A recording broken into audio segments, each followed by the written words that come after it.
agradecido por todas las bendiciones que hemos recibido de ti en este tiempo. Pero también, Señor, venimos con un corazón dispuesto a adorarte y exaltar tu nombre. Y a la vez, Señor, traer esta petición que está golpeando nuestro corazón al ver tantas familias tener que salir de su país en Siria, huyendo de la guerra, de la violencia. Muchos de ellos, Señor, no encontrando un lugar donde refugiarse. Queremos pedirte, Señor, que tú tengas misericordia de todas estas personas en Siria. Haz tu voluntad, tú que eres el Dios soberano de la historia. Cumple tus propósitos en este país, Señor, y permite que muchas naciones puedan acoger a estos semejantes nuestros, hombres y mujeres y familias que huyen de la guerra, Señor. Y que aún en esta huida puedan encontrarte y puedan encontrar en Cristo la verdadera paz para sus vidas. Señor, los ponemos delante de ti en esta hora. Ahora, al abrir tu palabra, Señor, háblanos, bendícenos, exhórtanos, ayúdanos a aplicar los principios de tu palabra a cada uno de nuestros corazones.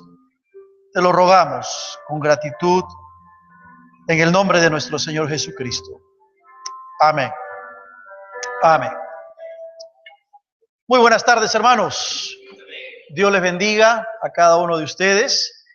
Estamos ya listos para meditar en la palabra del Señor en esta tarde y hoy, continuando con nuestra serie acerca de los salmos, estaremos viendo el Salmo 24. Así que les voy a pedir que abran sus Biblias en el Salmo 24.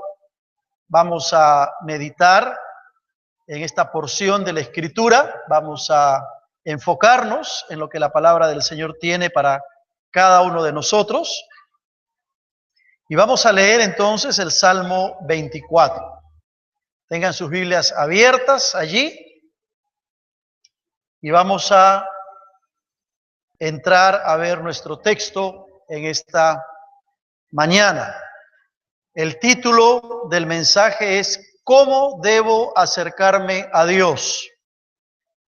Y la idea es que la palabra del Señor nos anime y nos exhorte a revisar la forma como nos estamos acercando al Señor. A veces pensamos que Dios es como uno de nosotros y no importa cómo estemos, igual podemos acercarnos a Él. ¿Será que es así? Vamos a ver qué nos dice la Escritura en ese sentido. Salmo 24. De Jehová es la tierra y su plenitud, el mundo y los que en él habitan, porque él la fundó sobre los mares y la afirmó sobre los ríos. ¿Quién subirá al monte de Jehová? ¿Y quién estará en su lugar santo?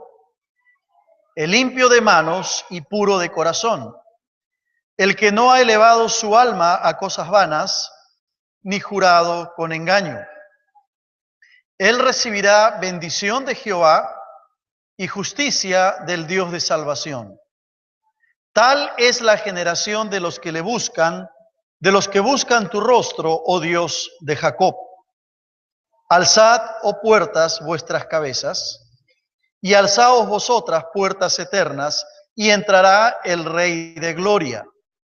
¿Quién es este Rey de gloria? Jehová el fuerte y valiente, Jehová el poderoso en batalla. Alzad, oh puertas, vuestras cabezas, y alzaos vosotras, puertas eternas, y entrará el Rey de gloria. ¿Quién es este Rey de gloria? Jehová de los ejércitos, Él es el Rey de la gloria. Dios bendiga su palabra. Precioso salmo de David, el Salmo 24. Este salmo fue escrito con un propósito, con un fin. Fue escrito para celebrar el momento en que el arca de Dios, el arca del pacto, fue llevado por el rey David hacia la ciudad de Jerusalén. Como ustedes bien saben, el arca del pacto, el arca de Dios, simbolizaba la presencia de Dios. En aquel momento, en el templo, en el tabernáculo, el arca simbolizaba la santidad de Dios, la misma presencia de Dios.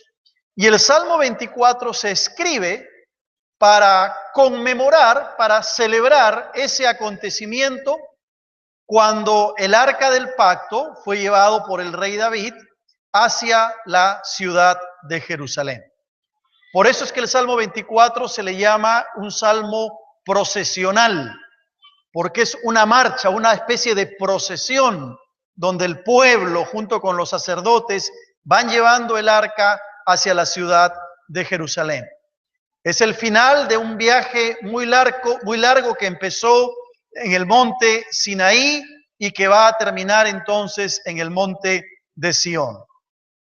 Este salmo enseña de manera gráfica el triunfo de Dios, el triunfo de nuestro Señor sobre sus enemigos y la llegada entonces a las moradas celestiales, a las moradas eternas. En el Antiguo Testamento, esta arca del pacto es un símbolo de la persona de Cristo y la ciudad de Jerusalén es un símbolo o un tipo de la presencia de Dios, del cielo, del lugar de la habitación de Dios. Por lo tanto, el ingreso del arca a la ciudad de Jerusalén está representando la ascensión de Cristo al cielo, su glorificación a la diestra del Padre y el ingreso también de todos aquellos hijos de Dios a la presencia de Dios. En otras palabras, todo este tema del arca del pacto está simbolizando cómo uno tiene que acercarse al Señor. Ahora tú y yo sabemos que como hijos de Dios tenemos un tremendo privilegio y una tremenda libertad, que es la libertad de acercarnos a Dios. Acercarnos con nuestras cargas, con nuestros problemas, acercarnos a Él en oración, en una búsqueda sincera de Dios. Pero la pregunta que tenemos que hacernos en esta mañana es, ¿cómo me acerco a Dios?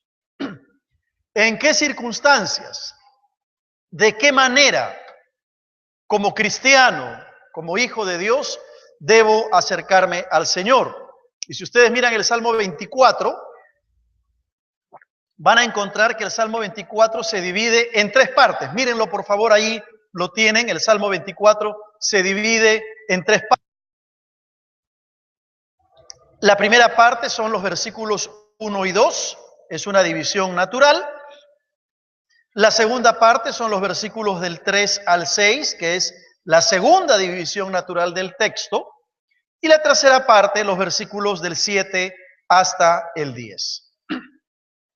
Y el Salmo se va a encargar de mostrarnos de qué manera tú y yo tenemos que acercarnos a Dios cuando venimos a Él.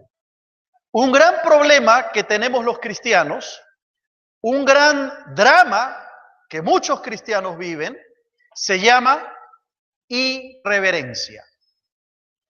Irreverencia. Falta de solemnidad. A veces creemos que Dios, porque es un Dios bueno, es alguien como nosotros. Es alguien que está en nuestro mismo nivel y que no importa cómo estemos, en qué condición espiritual nos encontremos, total yo puedo acercarme a Dios.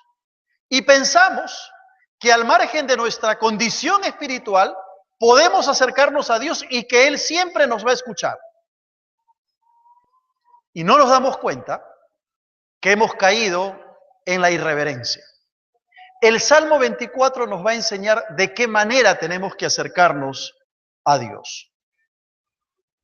Yo he tenido la oportunidad en mi vida de poder estrechar la mano a dos presidentes de la República, a un alcalde de la ciudad de Lima. Y cada vez que lo he hecho, al margen de que pueda haber estado en discrepancia política, ideológica, que no sean de mi agrado, cada vez que lo he hecho, lo he hecho con respeto. Lo he hecho reconociendo en ellos una autoridad delegada por la nación. ¿Cómo nos acercamos a Dios? A veces no tenemos ese respeto que solemos tener por una autoridad o por una persona que esté en eminencia, no la tenemos por el Señor. Y nos olvidamos que Dios está en los cielos y nosotros en la tierra. Nos olvidamos que Dios es santo y nosotros pecadores. El Salmo 24 nos va a ayudar a entender quién es Dios, para con ese entendimiento poder acercarme al trono de su gracia en oración como debe ser. Y lo primero que encontramos es que Dios es soberano. Los dos primeros versículos lo señalan de manera evidente. Dios se presenta como el Dios soberano. El salmista va a decir, de Jehová es la tierra y su plenitud, el mundo y los que en él habitan. Los dos primeros versículos del Salmo 24 están declarando la soberanía de Dios. Están declarando que todo le pertenece a Dios. Él se presenta como el soberano, se presenta como el dueño de todas las cosas. Lo que el salmista está mostrando es que todo le pertenece a Dios. Todo cuanto existe es propiedad de Dios. Y lo especifica de una manera puntual cuando inmediatamente dice el mundo y los que en él habitan. Del Señor es la tierra y su plenitud, el mundo y los que en él habitan. David parte de una declaración que quiere mostrar que Dios es el dueño de todas las cosas, que Dios es el soberano sobre la tierra, pero también sobre la gente que habita la tierra. Si bien es cierto, la Biblia dice que Satanás es el príncipe de este mundo, no debemos olvidar que es Dios mismo quien le ha dado esa potestad temporal al enemigo de nuestras almas para que se constituya en príncipe de este mundo. Pero quien tiene la última palabra es Dios. Él es el soberano. Él es el soberano de la historia. Él es el soberano de cada uno de los acontecimientos que se dan en el desarrollo de la humanidad. Nada de las cosas que suceden sin que Dios permita que suceda. Y David se encarga de mostrar esa primera característica de Dios en el Salmo 24. Dios es soberano. Y creo que nos hace mucho bien a nosotros recordar esto. ¿Sabes por qué? Porque vivimos en una sociedad donde el hombre piensa que es dueño de su propia vida. Donde el hombre piensa que es dueño de su ser. El ser humano cree que es dueño de sus decisiones y hasta dueño de su propio destino. Y se ha olvidado que el dueño de todo es Dios. Y por ser Dios soberano, Él tiene el derecho de disponer de su creación como a Él le place. Dios tiene el derecho de disponer de nuestras vidas según su bendita voluntad. Él no tiene que consultar con nadie. Dios no tiene que pedirle permiso a nadie para ejecutar su voluntad. Él no tiene que rendirle cuentas a nadie por lo que hace. Dios es soberano. Y la razón por la que David hace esta afirmación aparece en el versículo 2. Porque Él fundó la tierra sobre los mares y la afirmó sobre los ríos. El Salmo 136 en el versículo 6 va a ampliar este concepto cuando dice el salmista, al que extendió la tierra sobre las aguas. Y esto es una referencia probablemente a ese momento en la eternidad cuando el Señor va a crear el universo y cuando va a crear la tierra y dice que Él separó la tierra de las aguas. Por eso David afirma que el Señor fundó sobre los mares y afirmó la tierra sobre los ríos. Nos hace mucho bien recordar que Dios es el soberano de nuestras vidas. Cuando tú quitas de tu vida este concepto de la soberanía de Dios, estás diciéndole al Señor, no me importa lo que tú hagas conmigo, yo tengo control sobre mi vida. Así que el Salmo empieza recordando que todo lo que somos le pertenece a Él. Que Él es quien debe tener control sobre nuestras vidas y que Él se constituye en ese Dios soberano. Punto de partida para entender cómo debemos acercarnos a Dios. Si tú pretendes acercarte a Dios con una actitud orgullosa, egoísta, pensando que tú eres el que tiene control sobre tu vida, estás diciéndole a Dios, tú no eres soberano. Si tú crees que puedes manejar tu propio destino, tus propias decisiones, sin consultar a la voluntad de Dios, estás entonces diciéndole a Dios que tú eres el soberano de tu vida y no Él. ¿Te das cuenta? Qué importante es para el cristiano comprender que cuando nos vamos a acercar al Señor tenemos que tener esa primera idea, concepto de que Dios es el soberano sobre todos nosotros. Y el Dios soberano no tiene que pedir permiso a nadie para ejecutar su voluntad. Pero el segundo concepto que aparece a partir del versículo 3 es que así como Dios es el soberano, Dios también es santo. Dios se presenta como el santo. David va a preguntar, ¿quién subirá al monte del Señor? ¿Y quién estará en el lugar santo? En este momento, el arca del pacto estaba siendo llevada a la ciudad de Jerusalén.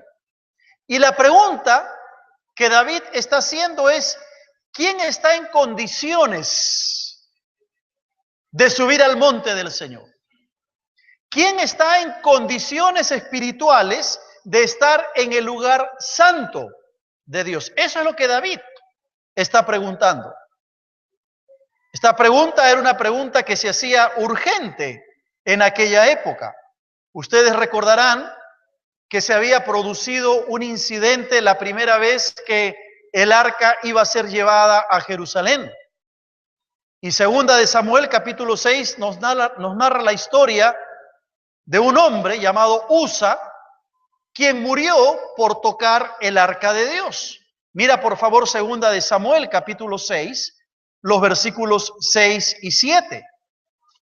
Es un cuadro que produce temor. Es un cuadro que nos hace temblar frente a la santidad de Dios. Segunda de Samuel, capítulo 6, versículos 6 y 7 dice así.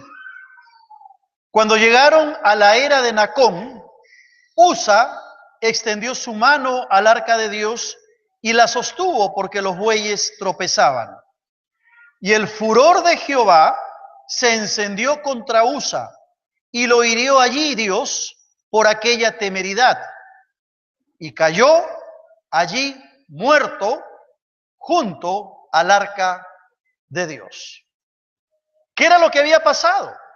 Era la primera vez que el arca iba a ser trasladada a Jerusalén. Y el arca estaba siendo apoyada, llevada sobre unos bueyes. Pero los bueyes empezaron a tropezar y parecía que el arca se caía, el arca de Dios se venía abajo.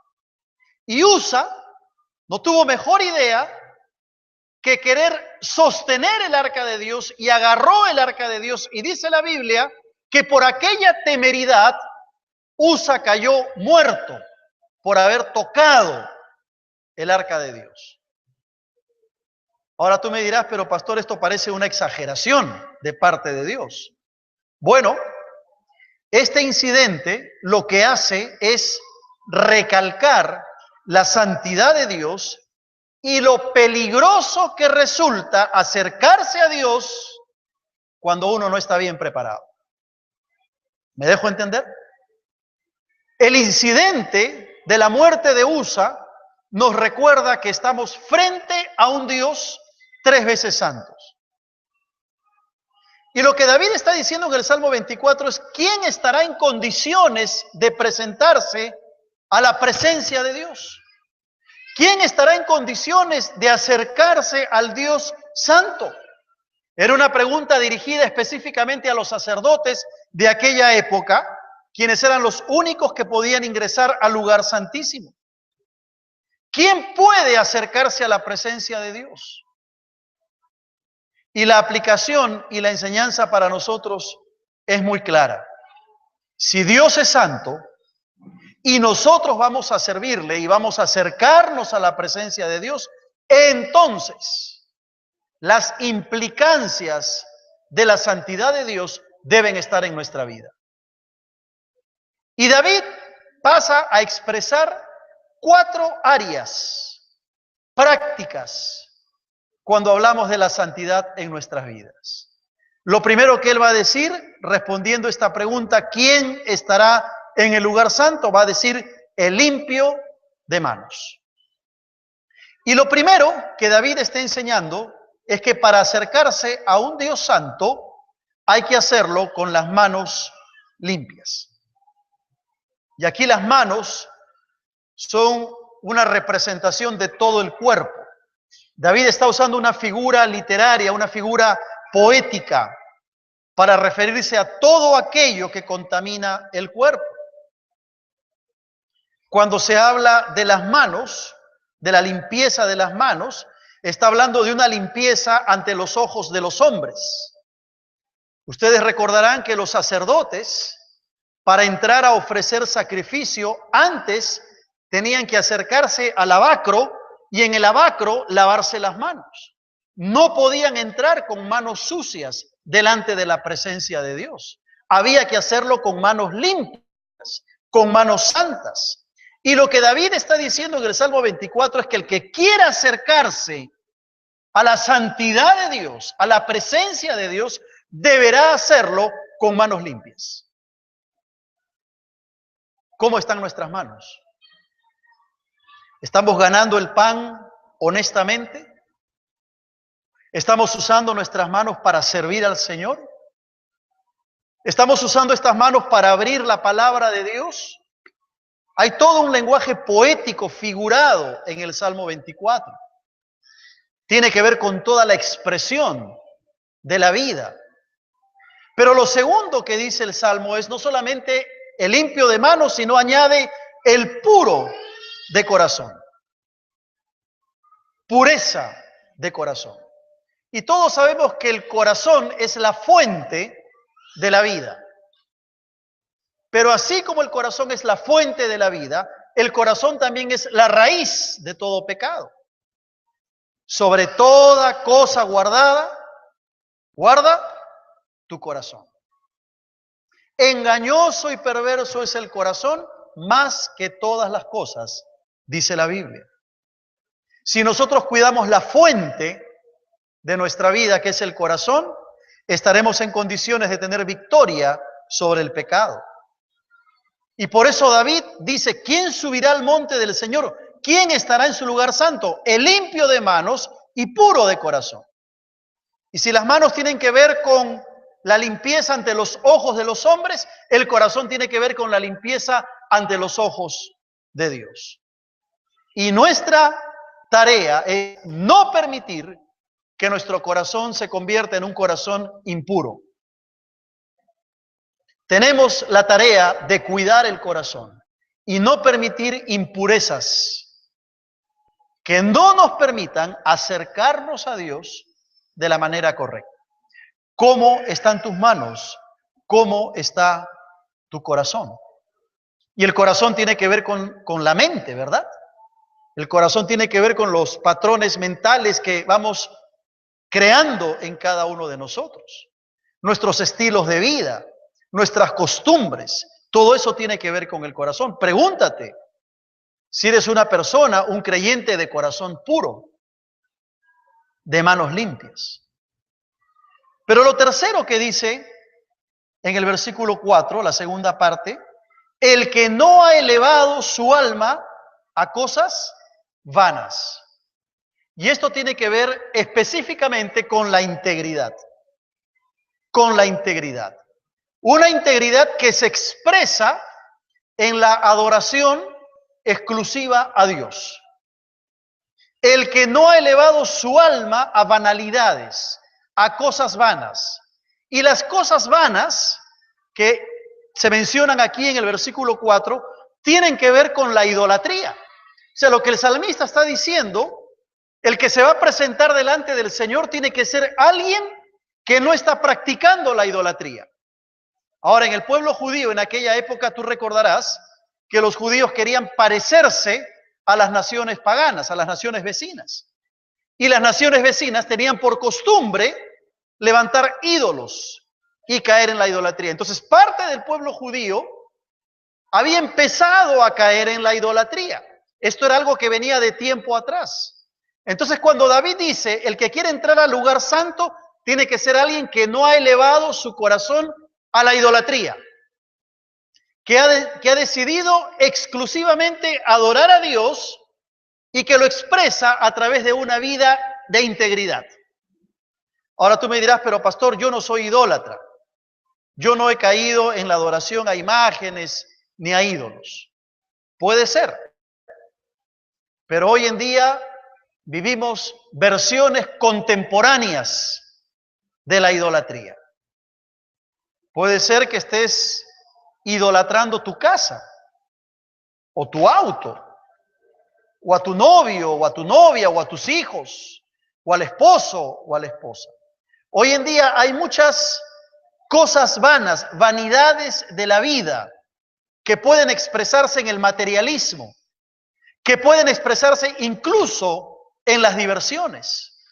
Pregúntate si tu alma no ha sido elevada a cosas vanas, a cosas que no tienen valor, vanidades de la vida.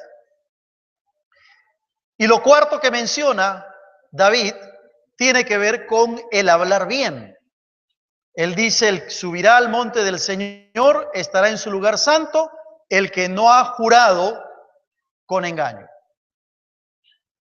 No solamente el limpio de manos y puro de corazón, no solamente el que no ha elevado su alma a cosas vanas, sino el que habla bien, el que no ha jurado con engaño. Y esta frase habla de hacer promesas, ya sea a Dios o a los hombres, con la intención de no cumplir esas promesas. Tú sabes muy bien que en la antigüedad el juramento era importante para el judío. Había todo un desarrollo de la ley que permitía al judío hacer juramento. Y ese juramento lo obligaba a cumplir lo que había jurado. Pero lo que pasaba en aquella época es que habían quienes juraban sabiendo que no iban a cumplir ese juramento. Por eso David dice, el que no ha jurado con engaño. Hoy en día nosotros, como hijos del Señor, no estamos obligados a jurar. De hecho, se nos prohíbe en la Biblia jurar. Lo que la Biblia dice es que en el creyente su sí debe ser sí y su no debe ser no. Basta la palabra en el creyente. No hay necesidad de jurar. Yo me acuerdo cuando mi abuelo me comentaba que hace muchas décadas atrás, ¿verdad?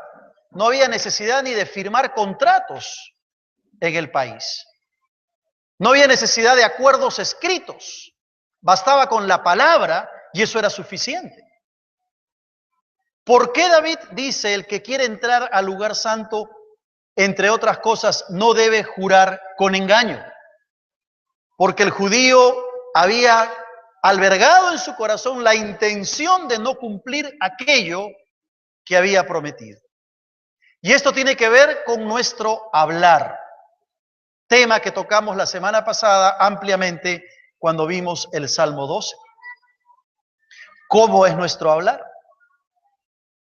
Yo no puedo pretender acercarme a Dios en oración a decirle palabras bonitas cuando 10 minutos antes he sido sarcástico con mi esposa, he hablado malas palabras, he usado mal mi hablar. Porque Dios no me va a escuchar. ¿Cómo puedo yo hacer un mal uso de mi hablar y luego a los pocos minutos pretender acercarme a Dios en oración? Eso significa que no hemos entendido la santidad de Dios. Dios es un Dios santo. Él está en el cielo, nosotros en la tierra. Y tenemos que entender que cuando nos acercamos al Señor, tenemos que hacerlo con suma reverencia y solemnidad. ¿Cómo están tus manos? ¿Cómo está tu corazón? ¿Cómo está tu alma? ¿Y cómo está tu hablar? Dios es un Dios santo. El autor de Hebreos nos va a decir que Dios es fuego consumidor. No podemos jugar con la santidad de Dios. Cuidado con acercarnos a Dios sin estar debidamente preparados, porque nos puede pasar lo que le pasó a Usa, que con solo tocar el arca cayó como muerto. El mismo autor de Hebreos va a decir en el capítulo 12 que sin santidad nadie verá al Señor. Son palabras fuertes que tenemos que ponerlas en la balanza y pesar la verdadera dimensión, la correcta dimensión de lo que nos dice la palabra del Señor. Ahora, esto no debe ser motivo para asustarnos.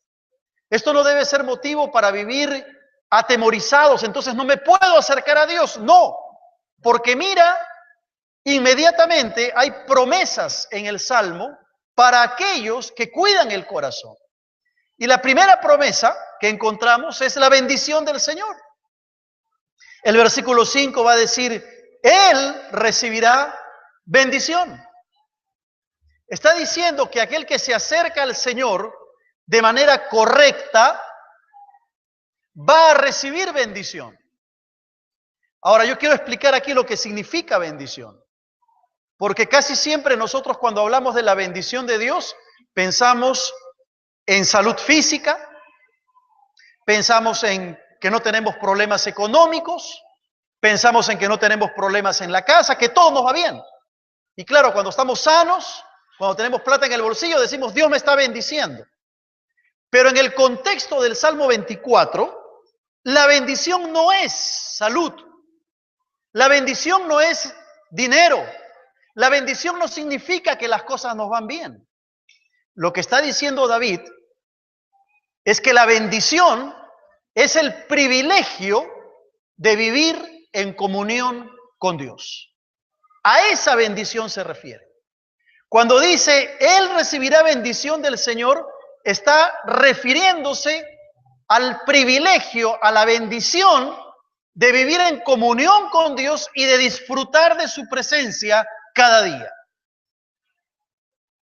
¿Qué mejor bendición puede haber para el Hijo de Dios que saber que está en comunión con su Padre Celestial? Ni la salud, ni la bendición material se compara con la bendición de tener una vida de comunión con el Señor. Trae gozo al corazón y trae paz. Mira cómo el Señor está enmarcando en una dimensión espiritual el Salmo 24. No está hablando de que vas a tener más dinero o que vas a tener más salud. Está hablando de la bendición que es una vida de comunión con Dios. Y lo segundo que señala, el versículo 24 dice, y justicia del Dios de salvación. Y aquí no solo es la justicia del Dios de salvación, sino que es la justicia que lleva a la salvación. Es la justicia que te puede hacer salvo. Y si tú en esta mañana no has entregado tu vida a Cristo, si no has abierto tu corazón al Señor, hoy puedes hacerlo y empezar a experimentar la salvación de este Dios que imparte justicia. Hoy puedes empezar a abrir tu corazón y a experimentar lo que significa la salvación que Cristo ofrece, que te va a llevar a vivir la eternidad con el Señor. Por lo tanto, el Dios Santo demanda de nosotros pureza de corazón, limpieza de manos, integridad en la vida, un hablar bien, y nos promete entonces la salvación y la bendición de vivir una vida en comunión con Él. Pero el Salmo termina mostrando una tercera faceta de Dios. No solamente Dios es soberano, No solamente Dios es santo, sino que el Salmo 24 nos presenta a un Dios que es majestuoso. Un Dios que es majestuoso. El salmista va a decir: alzad, oh puertas, vuestras cabezas, y alzaos vosotras puertas eternas, y entrará el Rey de Gloria. Quiero que imagines ese cuadro. ¿Quién es este Rey de Gloria? Y David responde: Jehová el fuerte y valiente, Jehová el poderoso en batalla. ¿Qué está haciendo David? ¿Por qué está narrando que el pueblo que está trayendo el arca de Dios se dirige a las puertas, como si las puertas tuvieran oídos para escuchar lo que está diciendo el pueblo? Hay que entender que en aquella época las ciudades eran ciudades amuralladas, eran ciudades que tenían puertas, no son como nuestras ciudades hoy que no tienen prácticamente fronteras. Las ciudades se protegían del enemigo y tenían murallas y tenían puertas y ventanas.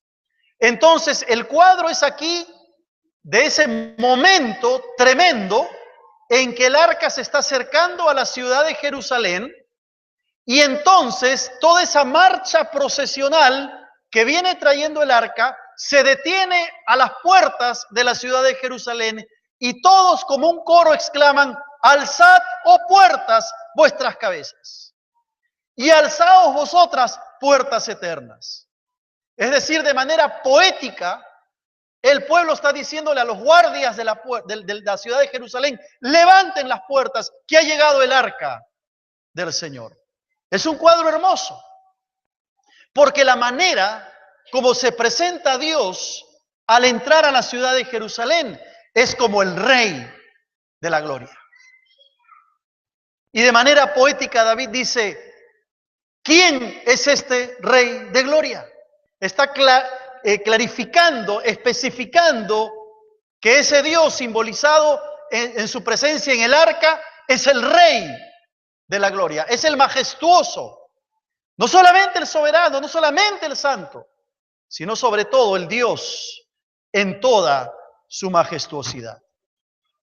Y hermanos, este cuadro es hermoso porque cuando pensamos en nuestro Señor Jesucristo, ¿te has puesto a pensar que antes de que Cristo diera su vida en la cruz del Calvario, las puertas del cielo estaban cerradas para nosotros?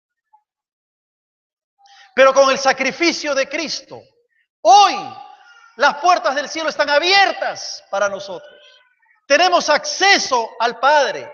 Tenemos la posibilidad de entrar a la misma presencia de Dios por ese puente que nos ha tendido Cristo a favor nuestro.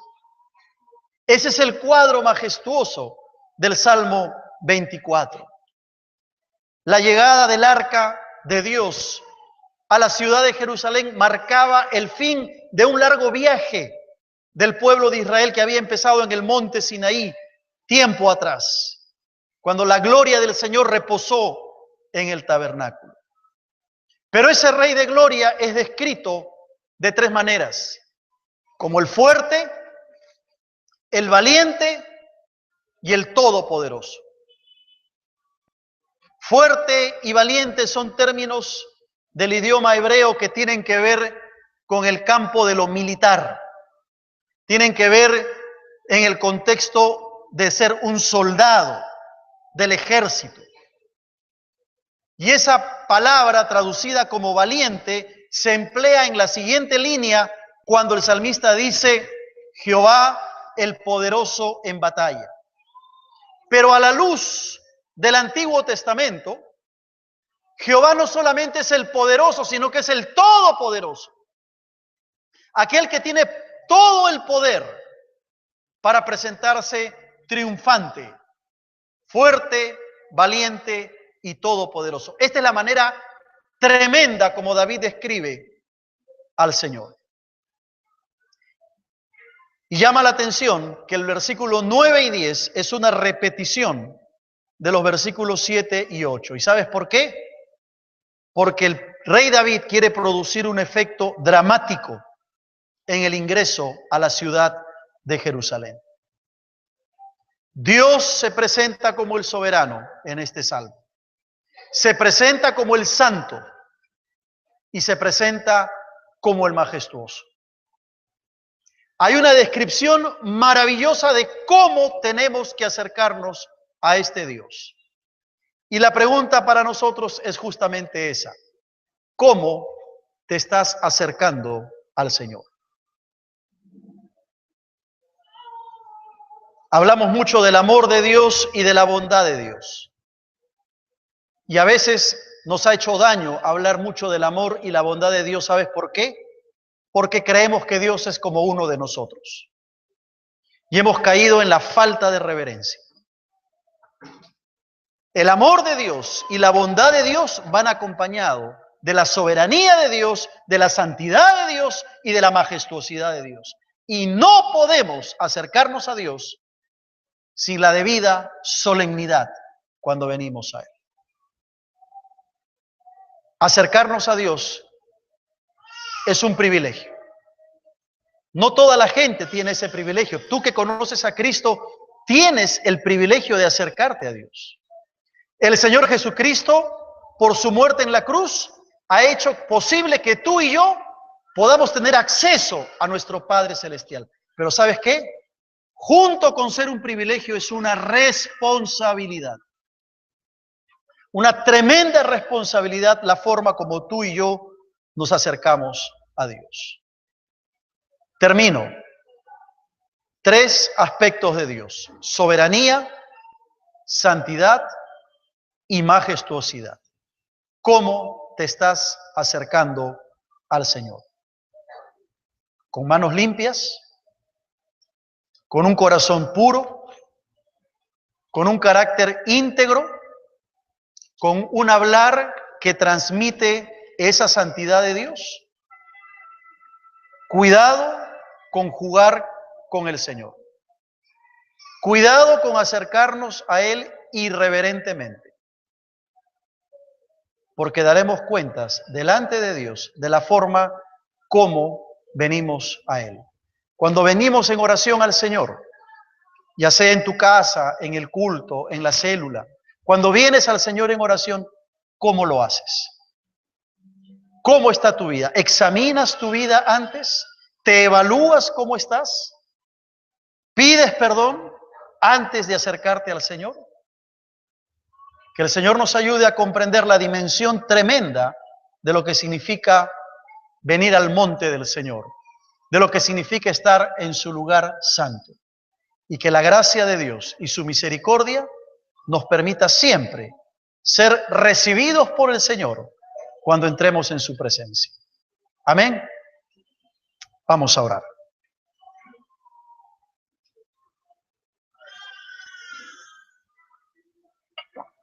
Acerquémonos delante de Dios, poniendo en práctica lo que hemos escuchado en su palabra en estos momentos.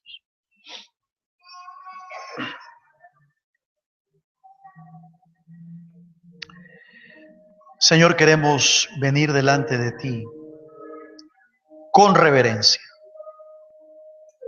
reconociéndote como el Dios eterno, soberano.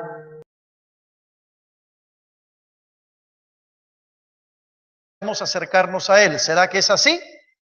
Vamos a ver qué nos dice la Escritura en ese sentido. Salmo 24. De Jehová es la tierra y su plenitud, el mundo y los que en él habitan, porque él la fundó sobre los mares y la afirmó sobre los ríos. ¿Quién subirá al monte de Jehová? ¿Y quién estará en su lugar santo? El limpio de manos y puro de corazón, el que no ha elevado su alma a cosas vanas, ni jurado con engaño. Él recibirá bendición de Jehová y justicia del Dios de salvación. Tal es la generación de los que le buscan, de los que buscan tu rostro, oh Dios de Jacob. Alzad, oh puertas, vuestras cabezas, y alzaos vosotras, puertas eternas, y entrará el Rey de gloria. ¿Quién es este Rey de gloria? Jehová el fuerte y valiente, Jehová el poderoso en batalla. Alzad, oh puertas, vuestras cabezas, y alzaos vosotras, puertas eternas, y entrará el Rey de Gloria. ¿Quién es este Rey de Gloria? Jehová de los ejércitos, Él es el Rey de la Gloria. Dios bendiga su palabra. Precioso salmo de David, el Salmo 24. Este salmo fue escrito con un propósito, con un fin. Fue escrito para celebrar el momento en que el arca de Dios, el arca del pacto, fue llevado por el rey David hacia la ciudad de Jerusalén.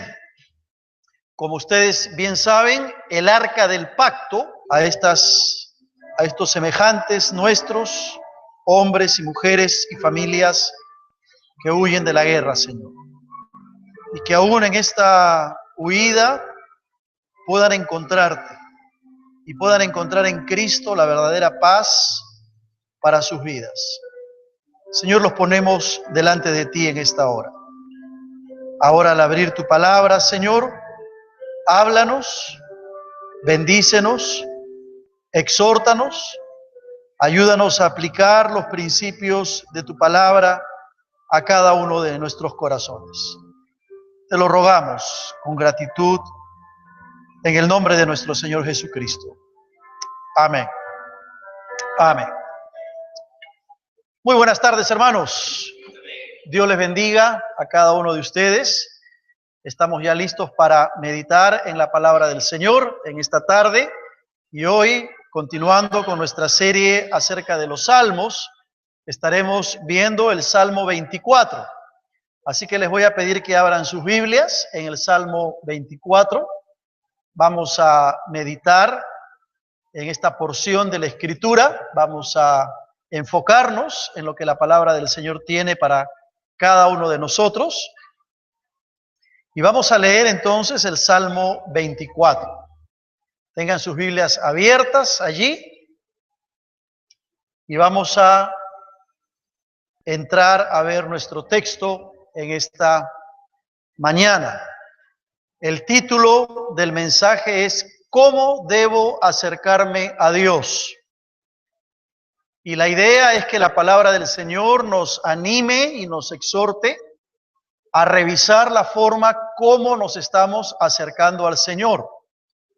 A veces pensamos que Dios es como uno de nosotros y no importa cómo estemos, igual podemos estar agradecidos por todas las bendiciones que hemos recibido de ti en este tiempo. Pero también, Señor, venimos con un corazón dispuesto a adorarte y exaltar tu nombre.